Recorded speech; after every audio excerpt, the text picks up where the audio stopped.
আসসালামু আলাইকুম। সবাই কেমন আছেন? আশা করি সবাই অনেক ভালো আছেন। আচ্ছা, আজকে আমরা আবার ডিএস ইনডেক্স নিয়ে আলোচনা করব। সবথেকে বড় জিনিস যেটা সেটা ছিল, আমরা আজকে চিন্তা করেছিলাম বা আমাদের বারবারই একটা জিনিস খুব টার্গেট ছিল যে সে ৪,৮২৩ এর যে লেভেলটা আছে মূলত সেটাকে টাচ করবে। টাচ করে দেন উপরের দিকে যাবে। যেটা নিয়ে আমরা গতকালকে বলছিলাম।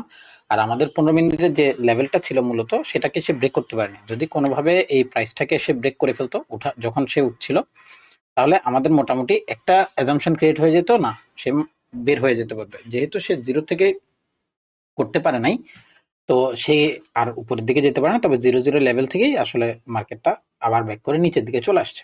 যাই হোক, দুঃখজনক, কারণ আমাদের খুব একটা ছিল, টার্গেট ছিল আমরা এখান থেকে হয়তো পেয়ে যাব। আচ্ছা, যাই হোক, এখন এটা কোনো বড় ইস্যু না। মার্কেট সেল সাইডে আছে, সেল সাইড থেকে মার্কেট ঘুরবে মোটামুটি, এটা তো নিয়ম।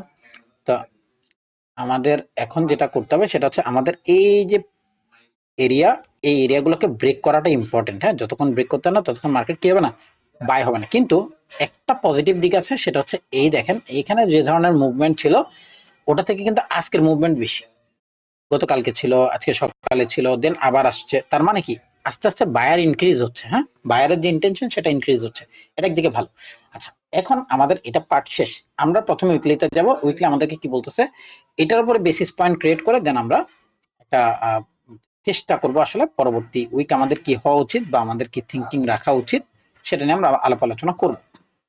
তো প্রথম যে জিনিসটা আমরা দেখতে চাচ্ছি, সেটা হচ্ছে আমাদের যে লাস্ট ক্যান্ডেলটা করছে উইকলি এর, সেটা একটা সলিড ক্যান্ডেল। সলিড ক্যান্ডেলটার সব থেকে বড় সমস্যা যেটা, সেটা হচ্ছে একটা হিউজ লেভেলের আমাদেরকে কি করছে, সেল সাইড দেখাইছে। কিন্তু এখানে এই উইকের যে প্রবলেম সেটা নিয়ে যদি একটু দেখাই, তাহলে আমরা দেখাবো আমরা এখন পর্যন্ত কিন্তু এই যে ক্যান্ডেলটা, এই ক্যান্ডেলের ভেতরেই কিন্তু অবস্থান করতেছি। ঠিক আছে, অর্থাৎ এক ক্যান্ডেল হয়েছিল আমাদের নভেম্বর মাসের 23 তারিখে, সেই ক্যান্ডেল এখন পর্যন্ত না উপরে ব্রেক করছে না নিচে।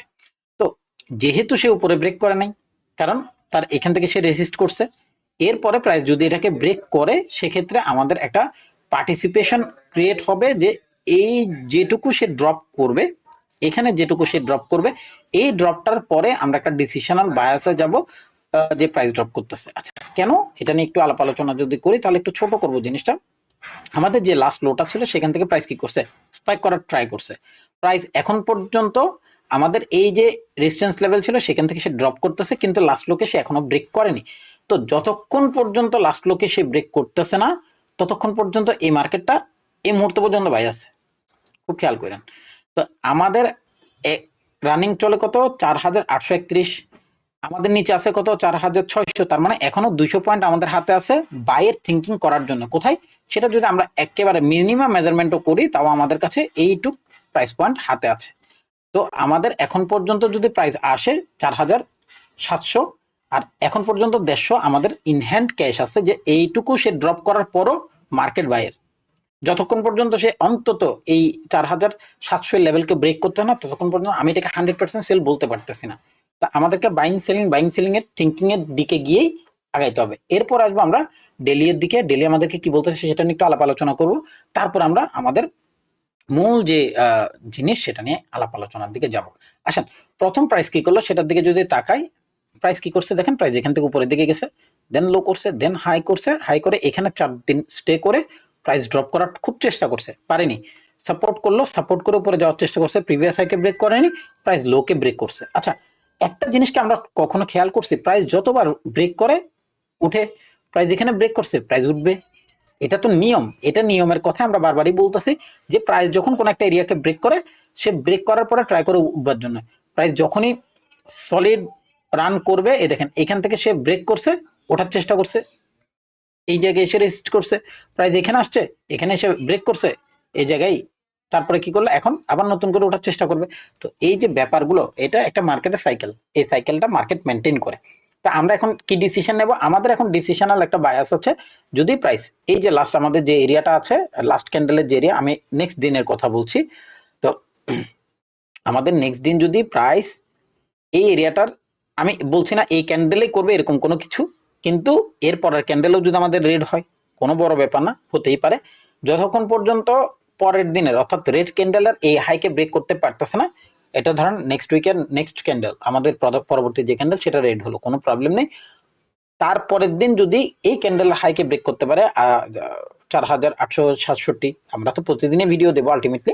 তো আমাদের নেক্সট দিনে যদি রবিবার দিন 4,867 এর লেভেলের উপরে প্রাইস ট্রেড করতে পারে ডেলি এর বেসিসে, তখন আমরা একটা ডিসিশনাল বায়াসে যাবো যে না, মার্কেট এবার কিছুটা হলো চেঞ্জের জন্য রেডি হয়েছে।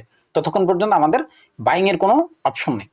আজকে যদি মার্কেট আমাদেরকে যে এরিয়াগুলো ছিল সেগুলোকে ব্রেক করে দিত, তাহলে আমরা মোটামুটি শিওর হয়ে যেতাম যে না, আমরা এখন বাইয়ের জন্য কোনো একটা স্পেসিফিক মানে সলিড রানের আশা করতে পারি, যেটা আমরা এখন করতে পারছি না।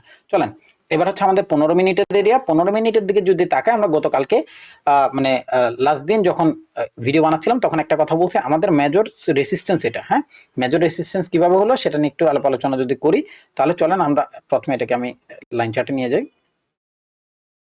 এই যে বক্সটা, হ্যাঁ, এখানে আমাদের একটা ডাবল টপ ডাবল বটম দুইটাই আছে। তো আমাদের ডাবল টপ ডাবল বটমের যে এরিয়া, প্রাইসটা যদি কোনো রকম ওখানেও যেত তাও আমাদের জন্য একটু ভালো হতো। দেখেন প্রাইসটা যখন এই প্রাইসটাতে আসলো, এই কোথায়, এই যে প্রাইসটা প্রথমে কি করলো, উপরে গেল, দেন ড্রপ করছে। আজকের দিনে দেখেন এই প্রাইসে ঢোকার সাথে সাথে সে একদম সলিড সেল করছে, কিন্তু সলিড সেল করার পরে কি করলো, সে আবার উপরে ওঠার চেষ্টা করছে, এখানে আবার সে রেসিস্ট করছে। রেসিস্ট করে আমাদের শুধু একটাই যুক্তি ছিল যে প্রাইস যদি কোনোভাবে এটাকে ব্রেক করে ফেলতে হতো, একটাকেই করতো, তাও আমাদের কাছে এই এরিয়াটা সলিড হতো, যেটা এখন হয়নি। তো আমাদের এখন পসিবিলিটিস কি দাঁড়াচ্ছে, পসিবিলিটিস দাঁড়াচ্ছে আবার নতুন করে নিউ লো করবে, যেরকম এখানে হয়েছে, যেরকম এখানে হয়েছে, যে এটা হয়েছে, এটা হচ্ছে, এটা হতে পারে। যদি এটা না হয়, অর্থাৎ এই লাস্ট লোকে ব্রেক করতে না পারে বা লোকে ব্রেক না করে, সেক্ষেত্রে আমাদের প্রথম টার্গেট থাকবে অ্যাটলিস্ট প্রাইস যেন এটার উপরে ট্রেড করে। এটা এটা এই দুইটা, এখন এই তিনটা এরিয়া, এখানে আমাদের তিনটা এরিয়া, একটা এরিয়া, দুটো এরিয়া, তিনটা এরিয়া। হ্যাঁ, এই তিনটা এরিয়াকে যদি প্রাইস কখনো ব্রেক করতে পারে, ওই যে বললাম একটু আগে 4,800 কত জানি বললাম, 64, 4,864 নাকি ডেলি, আমি ভুলে গেছি, আমার ভাই এই প্রাইস মনে থাকে না। 4,867 বা 4,867 লেভেল যদি ব্রেক করতে পারে, তিনোটাকে ব্রেক করার পর আলটিমেট প্রাইসটা আমাদের পায়ের জন্য রেডি হয়ে যাবে। তখন আবার এই এরিয়াটা অনেক সলিড হয়ে যাবে, এরিয়া অনেক সলিড হয়ে যাবে। কিন্তু এরপর হচ্ছে, কিন্তু যদি এটাকে ব্রেক করতে না পারে আর এটা ব্রেক করে ফেলে, এটা ব্রেক করার পর এটা আবার তখন খুব স্ট্রংলি সলিড হয়ে যাবে যে মার্কেটকে ডিসিস্ট করার জন্য। তা আমাদের থিঙ্কিং বলেন, আমাদের একটা অ্যাজাম্পশন থাকবে যে প্রাইস যেন টুকটুক করে হলো আস্তে আস্তে এটাকে ব্রেক করে, আস্তে ব্রেক করে নিচে নামুক সমস্যা নেই, আস্তে ব্রেক করে নিচে নামুক সমস্যা নাই। কিন্তু 4,867 এর যে লেভেল, এইটা 67, সরি 67 এর যে লেভেল, মূলত এটা যেন সে ব্রেক করে। এটা হচ্ছে আমাদের দেখার জিনিস বা বোঝার জিনিস। কিন্তু এখানে আমাদের কাছে একটা যে তিনটা ক্যান্ডেল এবং লাস্ট যে ক্যান্ডেল, এটা আমাদের বায়াসটা একটু হলেও নেগেটিভ তো করছি। তো এখন পর্যন্ত আমাদের ডিসিশন ওইটাই বারবারই, যে যত ধরেন পরের দিন আমাদের ক্যান্ডেল রেড হলো, নো প্রবলেম, হয়তো পরের দিনে ক্যান্ডেল ছোট হবে, অনেক বড় হবে না। আজকে যেরকম -30 এর কাছাকাছি হয়েছে, অত বড় হয়তো হবে না, কিন্তু হবে, হইতে পারে। হইলেও জাস্ট একটা জিনিস, সেটা 20-30 এর মধ্যেই থাকবে, না আরো বড়ও হইতে পারে, কোনো বড় ব্যাপার না। আমরা দেখি আসলে রবিবার দিন আমরা অবশ্যই লাইভে থাকবো, চেষ্টা করবো লাইভে আপনাদের সাথে আপডেট দেওয়ার জন্য প্রত্যেকটা জিনিসের। ওই দিনের পুরো ডিসিশনটা হবে এই প্রাইজের উপরে। এই দুইটা প্রাইজ আমাকে ডিসিশন দেবে, সে কি নিচে যাচ্ছে না সে উপরে যাচ্ছে।